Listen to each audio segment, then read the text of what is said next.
Hello, it's Lock Noob again. Today I thought I'd do some more picking. I managed to pick up an ABUS Inox T84MB 40 from eBay.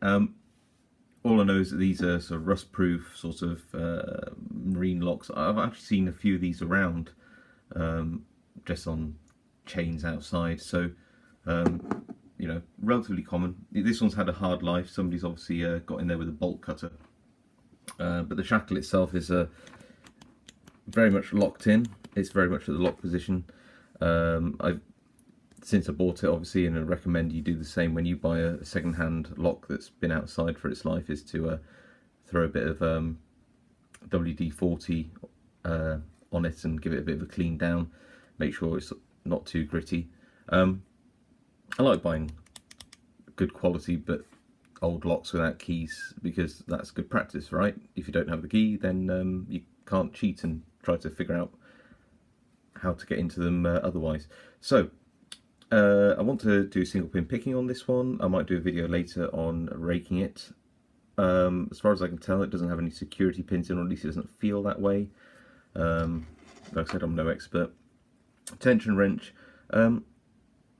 I've got lots of different tension wrenches, and I keep going back to this one. I don't know why. It's just a bit of a favourite of mine. It's basically just a bit of stainless steel wire that's been beaten on both ends. I can't remember which kit I got it in. Probably my Chinese Goso kit, would you believe?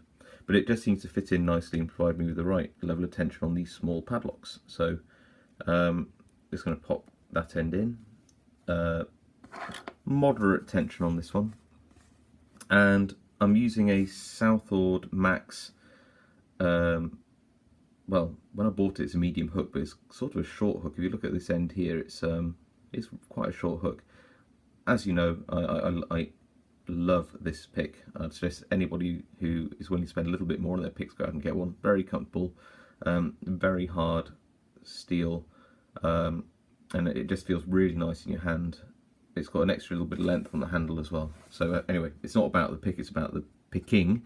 So let's give it a go. So as you can see, I'm putting moderate tension on. So that would be light tension, a little bit more moderate tension. I'm not going like hammering it with my hand shaking. So and if you can just see down into the lock itself, you can see there isn't a lot of room between where I put the tensioner and the first pin, which is there.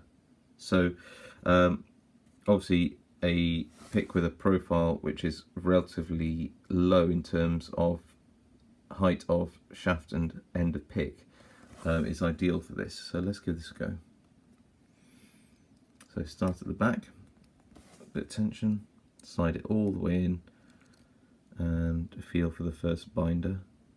And I feel really strong binding on pin 4. I happen to know this is a 4-pin lock, so let's see if I can get that one.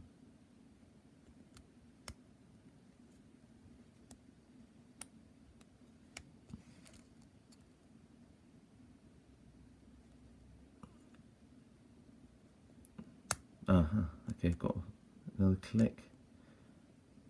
I feel something binding on pin 2. No, might have to reset. I think I overdid that one. Start again, just go all the way to the back. There's no shame, by the way, in having to reset a lock. In fact, it's better to think, I might as well set a pin and reset, than to struggle on trying to figure out what it is that you might have missed, and never being able to open that lock. So again, strong binding on pin 4. How to put a reasonable bit of force on that pin.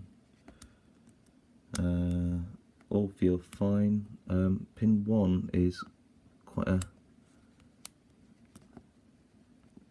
tough one. Let's go back through. Who's bound up? There we go. That was pin 2 again. So just open it up. Perfect. Seems to be, well, you can see inside this lock that it locks on this side, and there's a cutaway on this side, so I assume that it the locking dog actually goes across and locks both sides of the shackle.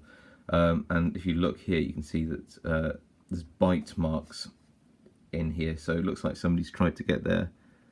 I can't tell whether it's cut marks or it's the, but it probably is. Looking at here, these don't look like bolt cutters marks. This actually looks like somebody sawed through this. So hey, if you're ever going to buy one of these locks for outside, they're 4-pin locks. They might be rust proof, but they're relatively low security.